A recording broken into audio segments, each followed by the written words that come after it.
Hi செல்லக்குட்டீஸ். இந்த climate பார்த்தீங்களா எவ்வளோ நல்லா இருக்குன்னு. ஏதோ புயலாம். ஸோ ஒரு 2 டேஸாகவே நல்ல மழை பெஞ்சிட்ருக்கு. நல்லா இருக்குது, கிளைமேட்டும் நல்லா இருக்குது. பட் என்ன ஓவராக குளிர் இருக்குது, அதுதான் கொஞ்சம் ப்ராப்ளமாக இருக்குது. இங்கே பார்த்தீங்கன்னா இது வெந்தயக்கீரை. இது பருப்பில் போடலாம், அண்ட் தென் சட்னி பண்ணலாம், நிறைய பண்ணலாம். கேள்விப்பட்டிருப்பீங்கன்னு நினைக்கிறேன்.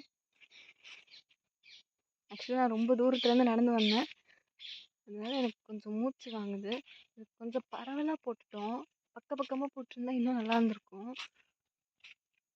ஆக்சுவலாக அதை நான் போடல, இது எங்கள் வீட்டில் போட்டாங்க.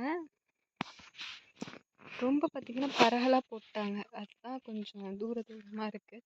அந்த கொத்தமல்லி தழை செடி பார்த்திங்கன்னா நான் போட்டேன், அதனால் ஒரே இடத்துல போட்டால் நல்லா வரும், பிக்கிறதுக்கும் நல்லா கரெக்டாக இருக்குங்கிறதுக்காக நான் அதை போட்டேன். ஆனால் அது கொஞ்சம் பரவலாக இருக்குது, பிக்க கொஞ்சம் கஷ்டம்தான். ஓகே, பார்த்து பிச்சுப்போம்.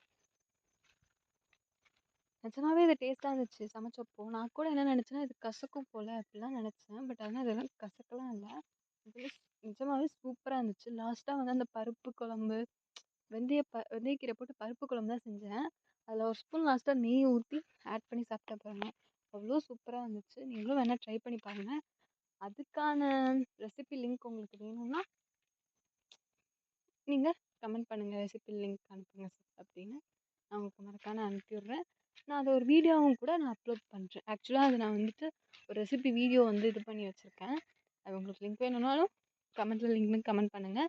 இல்லைன்னா பார்த்தீங்கன்னா நீங்கள் வீடியோ அப்லோட் பண்ண சொன்னாலும் வீடியோன்னு கமெண்ட் பண்ணுங்கள், நான் உங்களுக்கு வீடியோவை எடுத்து காட்டுறேன். ஓகே செல்லக்குட்டீஸ், பாய்.